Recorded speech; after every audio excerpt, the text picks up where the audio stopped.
Welcome to MMC news.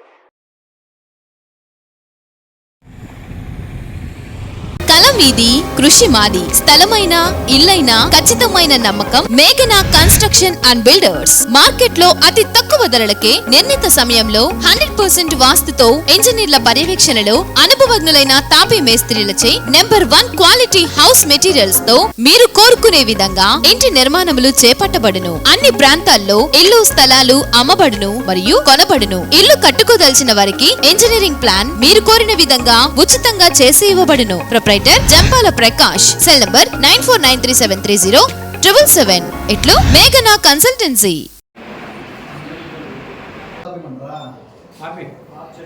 Venkatagiri నియోజకవర్గ ప్రజలందరికీ కూడాను పేరు పేరున ధన్యవాదాలు తెలియజేస్తూ ఉన్నాను.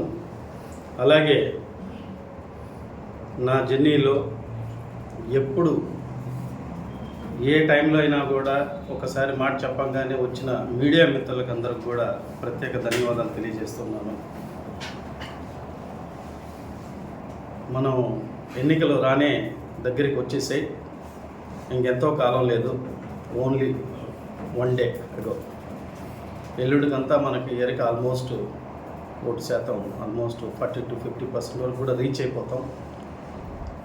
సో ఈరోజు లాస్ట్ డే కొంత ఎన్నికల ప్రచారం చేయటం కానీ, సో ఆ భాగంలోగా నా వంతు నేను నియోజకవర్గంలో ఓటర్లందరినీ కలవటం, వాళ్ళ అభిప్రాయాలన్నీ కూడాను తెలుసుకోవటం, ఈ జర్నీలో నేను చూసిన విషయాలు ఒకసారి మీడియా మిత్రుల ద్వారా వెంకటగిరి ప్రజలందరికీ కూడా ఒకసారి చెప్పాలి.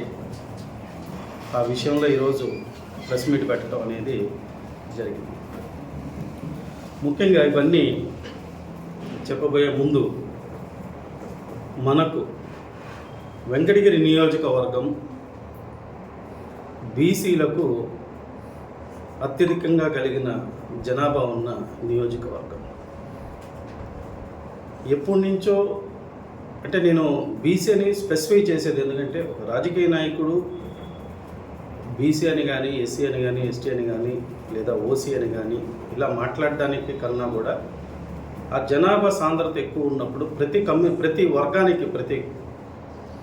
వర్గానికి సంబంధించిన వ్యక్తులు లీడర్లుగా ఉంటే వాళ్ళ మనుషులు కానీ ఆ వ్యక్తులు కానీ వచ్చి కలిసి వాళ్ళ ద్వారా వాళ్ళు కావాల్సిన న్యాయం పొందుతారనేది ఒక అభిప్రాయం మీద ఎస్సీలకు ఒక ప్రత్యేకమైన రిజర్వేషన్ ఇవ్వడం జరిగింది. అలాగే రాజకీయ నియోజకవర్గ స్థాయిలో, గ్రామ స్థాయిలో ఇవన్నీ కూడా రిజర్వేషన్లు ఉంటాయి. బట్ నియోజకవర్గ స్థాయిలో జనరల్ కేటగిరీ కింద వచ్చింది. జనరల్ కేటగిరీలో ఒక బీసీ జనరల్ కేటగిరీ కింద వస్తారు. కానీ ఆ బీసీ వచ్చి కష్టపడి నియోజకవర్గంలో పనిచేస్తున్నప్పుడు ఆ క్యాండిడేట్ని ప్రత్యేకంగా ఒక బీసీగా చూడటం బాగా పరిపాటి అయింది. అంటే బీసీ అంటే అక్కడ లిమిట్ చేయటం, ఒక జిల్లాలో బీసీలు ఎక్కడైనా ఉంటే 1 టన్ను ఇవ్వాలి, లేకపోతే 5 జిల్లాల్లో 1 టన్ను ఇవ్వాలి అనే ఒక స్పెసిఫిక్ రిజర్వేషన్ని రాజకీయ పార్టీ తీసుకుంటుంది. రిజర్వేషన్ లేకపోయినా కూడా ఆ పాయింట్ ఆఫ్ చూస్తే రాజకీయ పార్టీలు ముఖ్యంగా బీసీలు అత్యధికంగా కలిగిన వెంకటగిరి నియోజకవర్గంలో ఇప్పటి వరకు బీసీ అనే వ్యక్తి రాజకీయ ఎమ్మెల్యే స్థాయికి రాలేకపోయారు. వచ్చిన వాళ్ళని టికెట్ ఇచ్చి ఎమ్మెల్యేగా చేయలేకపోయింది. సో ఆ కోవలో మనం చూస్తే, నేను చూశాను, 60% ఉన్న బీసీలు ఎందుకు లీడర్ కాకూడదు, వాళ్ళకి రిప్రజెంటేటివ్గా ఎందుకు ఉండకూడదు అనే కోవలో నేను సీరియస్గా దీని మీద, వెంకటగిరి నా స్వగ్రామం, దీని మీద నేను కష్టపడి పనిచేయాలి అనే పాయింట్ ఆఫ్ వ్యూలో ఇదివరకు కూడా చెప్పాను. ఎన్టీ రామారావు గారు బీసీలకి అత్యున్నత ప్రాధాన్యత ఇచ్చారు అనే ఆశయంతో, ఆయన మీద ఉన్న అభిమానంతో మొదలు పెట్టడం జరిగింది. కానీ అసలు బీసీలు ఎట్లా ఉన్నారనేది చూస్తే 60 నుంచి 66% ఉన్నారు. వాటిల్లో ముఖ్యంగా యాదవ కమ్యూనిటీని నేను తెప్పించాను అసలు ఎంత ఉన్నారు అని. టీడీపీ దగ్గర నుంచి తెప్పిస్తే 20,000 మంది ఉన్నారని వచ్చింది. వైసీపీ నుంచి తెప్పిస్తే 35,000 మంది ఉన్నారు. అంటే టీడీపీ 20,000 అనేది ఎప్పటి నుంచి అది కంటిన్యూ చేస్తుంది అంటే 2009 నుంచి ఆ 20,000నే కంటిన్యూ చేస్తుంది. ఎందుకని అంటే రియాలిటీని అంతా కూడా పక్కన పెట్టేసింది టీడీపీ. ఆ 20,000 ఇక్కడ 20,000కి మించి యాదవులు లేరు అంటే ఎక్కువ జనాభా కలిగితే రేపు వీళ్ళు అధికారం కోసం పోటీ పడతారు. సో అందువల్ల వీళ్ళ మెజారిటీని ఎప్పుడు కూడాను తక్కువ చేసి చూపించడం అనేది తెలుగుదేశంలో నేను పర్టికులర్గా గమనించాను. తర్వాత దాని మీద నేను కొంత ఎక్సర్సైజ్ చేసి కాదు అది పాత లెక్కల కింద ఉండొచ్చు, సో ఇది ప్రజెంటు అని నేను చెప్తే అట్లీస్ట్ దానికి వచ్చేవాళ్ళు లేటెస్ట్ లెక్కలు తీసుకుని. అంటే అంత ఇదిగా మన ఒక స్థాయిలో మనం ఒక కమ్యూనిటీ నుంచి లేదా ఒక బీసీ నుంచి మనం రిప్రజెంట్ చేస్తే జనాభా లెక్కల ప్రకారం మనల్ని ఫస్ట్ సైడ్ వాళ్ళు మనల్ని తొక్కటం అంటే బైపాస్ చేయటం జరుగుతుంది పార్టీల నుంచి. సో దాన్ని కూడా నేను చూశాను. అలాగే పార్టీలో నేను తిరుగుతున్నప్పుడు నాకు యాదవల్నే వేసుకొని తిరుగుతున్నారు అనేది ఒక పెద్ద ముద్ర వేశారు అప్పట్లో. సో ఇవన్నీ కూడా బీసీలు అంటే అధికారానికి వీళ్ళు అర్హులు కాదు అనే ఒక మెసేజ్ అనేది క్లారిటీగా టీడీపీ వెంకటగిరి నియోజకవర్గంలో బాగా ప్రోపగండా చేసింది. ఇది ప్రతి ఒక్కరికి తెలుసు, అది అన్ని మీడియాల్లో కూడా మన వాళ్ళు కూడా దాన్ని చేశారు. సో అందువల్ల బీసీలో యొక్క ఉన్న మనోభావాలను కూడా అర్థం చేసుకొని ముందుకు నడిస్తే బాగుంటుంది. అది నా వంతుగా నేను ఎక్కడ కుంగిపోకుండా నేను ముందుకు నడవడం అనేది మాత్రం చేసుకుంటూ వచ్చాను. ఇకపోతే అదే కోవలో టికెట్ విషయానికి వచ్చాను. బీసీలకు అంటే చంద్రబాబు నాయుడు గారు ఎవరు ఎక్కువ కష్టపడితే గెలిచే గుర్రాలన్నారు, కష్టపడమన్నారు, అందరినీ సమన్వయం చేయమన్నారు. అంటే ఎంతమంది ఆస్పిరెంట్లు ఉంటే అంతమంది, వెంకటగిరే కదా అన్ని దగ్గరలో కూడా కష్టపడమని అందరూ కష్టపడి గెలిచే గుర్రం అవ్వాలంటే మనం ఏం చేయాలి? చాలా కష్టపడాలి, మనం సంపాదించిన డబ్బుల్ని ఖర్చు పెట్టాలి, పార్టీని బలోపేతం చేయాలి. అందరికీ తెలుసు టీడీపీ ఏ స్థాయిలో ఉండిందో. నేను రాకముందు, నేను వచ్చిన తర్వాత టీడీపీ ఏ స్థాయికి వచ్చిందో అది కూడా ఒక రకంగా నాకు కొద్దిగా శాపం అనిపిస్తూ ఉంటుంది ఒకసారి. ఎందుకంటే వాళ్ళ పార్టీ దృష్టికి ఎలా వెళ్ళిపోయిందంటే వెంకటగిరి నియోజకవర్గంలో ఎవరిని పెట్టినా టీడీపీ సీట్ అది అనే స్థాయిలోకి వెళ్ళిపోయారు. కాబట్టి వాళ్ళు ఇండిపెండెంటెడ్గా వాళ్ళ ఇష్టమైన నిర్ణయాన్ని తీసుకోవడానికి అవకాశం వచ్చింది. కానీ ఎలా వచ్చింది అనేది వాళ్ళు ఊహించలేకపోయారు. ఆ టికెట్ విషయంలో ఒక బీసీ, అసలు బీసీలే నిలబడడానికి చాలా అవకాశాలు తక్కువగా ఉంటాయి. ఎందుకంటే ఆర్థికంగా ఒక మధ్యతరగతి కుటుంబీకులు బీసీలు అంటే, అలాంటి వ్యక్తులు ఒక రిప్రజెంటేటివ్గా వచ్చి నిలబడడానికి కష్టపడి అన్ని సర్వేలు, ఏ సర్వేలు తెచ్చుకున్నా కూడా ఈ వ్యక్తి 100% సింగిల్ స్టెచ్లో గెలుస్తారు అనే స్థాయి కూడా కష్టపడి అంత స్థాయికి వెళ్ళినప్పుడు కూడా అక్కడ కూడా బైపాస్ చేయడానికి మీరు చూసే ఉంటారు వెంకటగిరిలో ఎంత నాటకంగా ప్లే చేశారు అనేది. పార్టీలో గెలిచే గుర్రంకి కష్టపడే వాళ్ళకి ఇస్తే, ఎందుకంటే నేను కూడా అనుకున్నాను టీడీపీకి ఇది లైఫ్ అండ్ డెత్ ఇష్యూ ఈ ఎలక్షన్స్. సో మనం బాగా కష్టపడి గెలిచే స్థాయికి ఇస్తే చంద్రబాబు నాయుడు గారు ఖచ్చితంగా మనల్ని, ఎందుకంటే ఆయనకి అవసరము, పార్టీకి అవసరం కాబట్టి మనల్ని తప్పకుండా సీట్ ఇచ్చి వెంకటగిరికి అవకాశం ఇస్తాడు అనే ఆశయంతో కష్టపడ్డాం. కానీ అది జరగల. ఒక్కరోజు కూడా కష్టపడకుండా నియోజకవర్గం మీద ఎటువంటి సమన్వయం లేకుండా ఉన్న ఒకే ఒక కమ్యూనిటీ, ఒకే సామాజిక వర్గానికి ఆ టికెట్ని ఎలాగైనా అందుబాటులోకి ఆ వర్గానికి పోకుండా చూడాలని కురుగుండ్ల రామకృష్ణ కూతురికి ఇచ్చారు, లక్ష్మీ సాయి గారికి. పోనీ అలా ఇచ్చి కష్టపడి ఏమైనా పని చేశారా? ఆ రోజుటి నుంచి మీరు చూసే ఉంటారు కురుగుండ్ల రామకృష్ణ గారి ఆతృత. అల్టిమేట్గా కూతురికి ఇచ్చినా కూడా భరించలేకుండా ఆఖరాకి ఆయనే వెళ్ళి బీఫామ్ తెచ్చుకుంటారు. అది అంత నాటకీయంగా ఇవ్వాలనుకుంటే డే 1 ఇచ్చేవచ్చు, దానికి ఎవరు అడ్డం కాదు. నేను కూడా మీ మీడియా ముందర కూడా అన్నాను, ఆ రోజే ఆయనకి ఇచ్చి ఉంటే నేను కూడా పనిచేస్తానని చెప్పాను, గౌరవప్రదంగా అడుగుంటే. సో అది లేకుండా మళ్ళీ బీఫామ్ ఆయనకి ఇచ్చారు. అంటే ఇక్కడ ఎవరిని బైపాస్ చేస్తున్నట్టు, అంటే పొగబెట్టకుండానే మనల్ని అక్కడి నుంచి, అంటే టీడీపీలో బీసీ వ్యక్తి అనేది వెంకటగిరిలో ఎదగకూడదా? దీనికి ఇంకో ఉదాహరణ చెప్తా. రా కదిల్రా ప్రోగ్రాం అని మీరు చూశారు.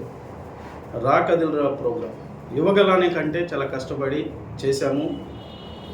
ఆటోమేటిక్గా నాయకులు వీళ్ళందరూ కూడా మీరు చేయండి అని మనల్ని ప్రేరేపించారు, సపోర్ట్ చేశారు, కష్టపడి అది చేశాం. అక్కడ ఆ కష్టంలో మాకు ఎటువంటి బాధ కనిపించలే. తిరిగాం, 108 కిలోమీటర్లు తిరిగాం ఆయనతో కూడా, లోకేష్తో కూడా. కానీ అప్పుడెప్పుడు కూడా నేను దాన్ని అంత బాధగా చూడలేదు.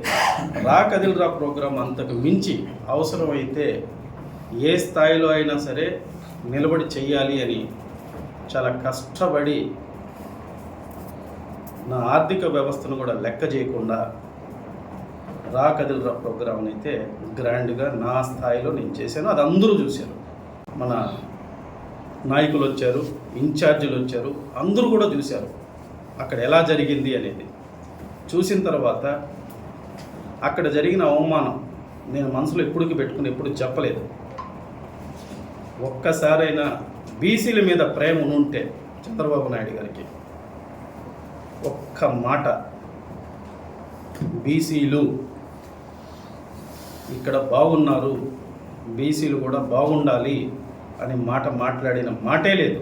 సరే, నా గురించి మాట్లాడకపోయినా సీనియర్ మోస్ట్ లీడర్ కూడా ఆయన కూడా రామకృష్ణ అన్న కన్నా ముందున్న గంగోటి నాగేశ్వరరావు పేరు కానీ అంత కష్టపడి కళ్ళ కట్టినట్టు ప్రతి యాక్టివిటీని కూడా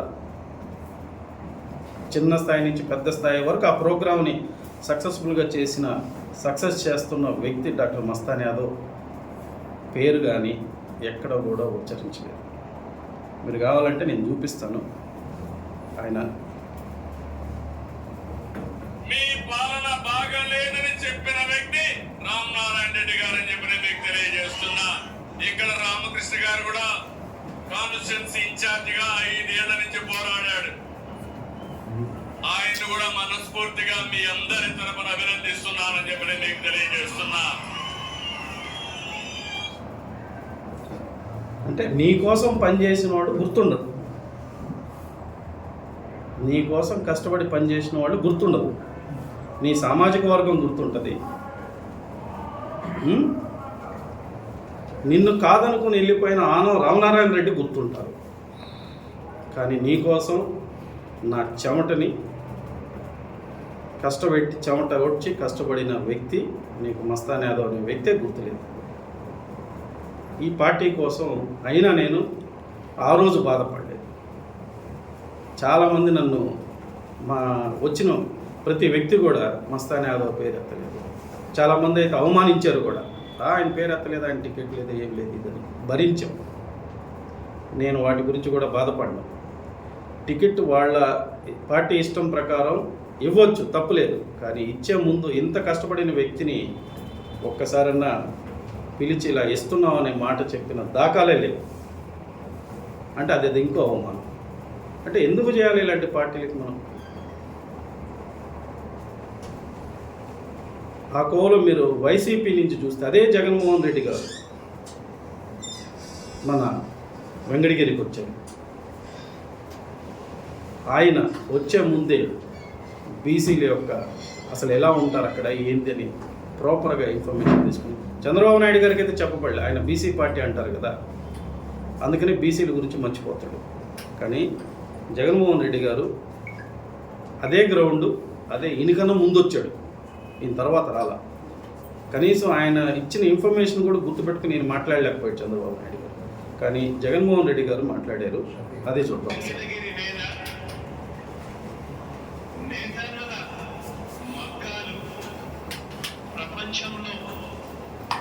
ప్రపంచంలో మాట్లాడే ఈ నేల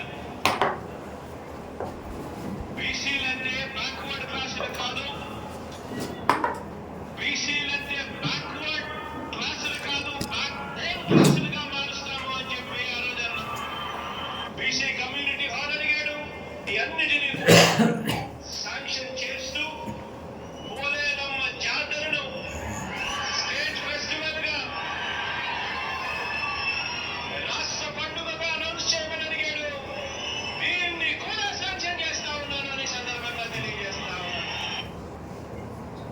that is the difference. Vision ఉన్న నాయకుడికి, బీసీల మీద ప్రేమ ఉన్న నాయకుడికి తేడా ఇది. సో ఆ టీడీపీ టికెట్ డ్రామా ప్రతి ఒక్కరూ వెంకటగిరి నియోజకవర్గంలో ఓటేసే ముందు ఒక్కసారి ఆలోచించాలని మీడియా ముఖంగా వెంకటగిరి నియోజకవర్గ ప్రజలందరూ కూడా నేను తెలియజేస్తూ ఉన్నాను. వైసీపీ బీసీలకు ఉన్న ప్రేమ అది వెంకటగిరిలో సాక్షాత్తు చీఫ్ మినిస్టర్ జగన్మోహన్ రెడ్డి గారు మాట్లాడింది మీ ముందర పెట్టాను. అసలు బీసీల మీద వైసీపీకి ఎంత ప్రేమ ఉందనేది కూడా 2-3 ఎగ్జాంపుల్ కూడా ఓవరాల్గా చెప్తాను. కందుకూరు నియోజకవర్గం టికెట్ మీరు చూస్తే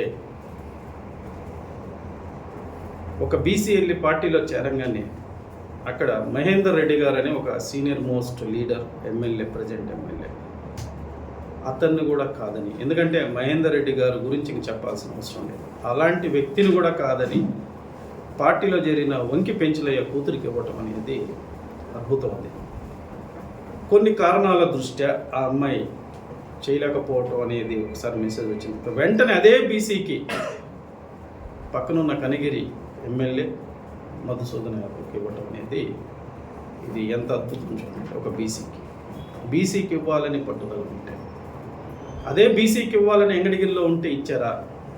ఇవ్వలేకపోయారే. అంటే తన సామాజిక వర్గం అయినా సరే మహేందర్ రెడ్డి గారిని మాట్లాడి పక్కన పెట్టి ఇది బీసీకి ఇస్తున్నాము అని చెప్పి అతను కోఆపరేషన్ కూడా తీసుకొని బీసీకే ఇచ్చారు. ఇక్కడ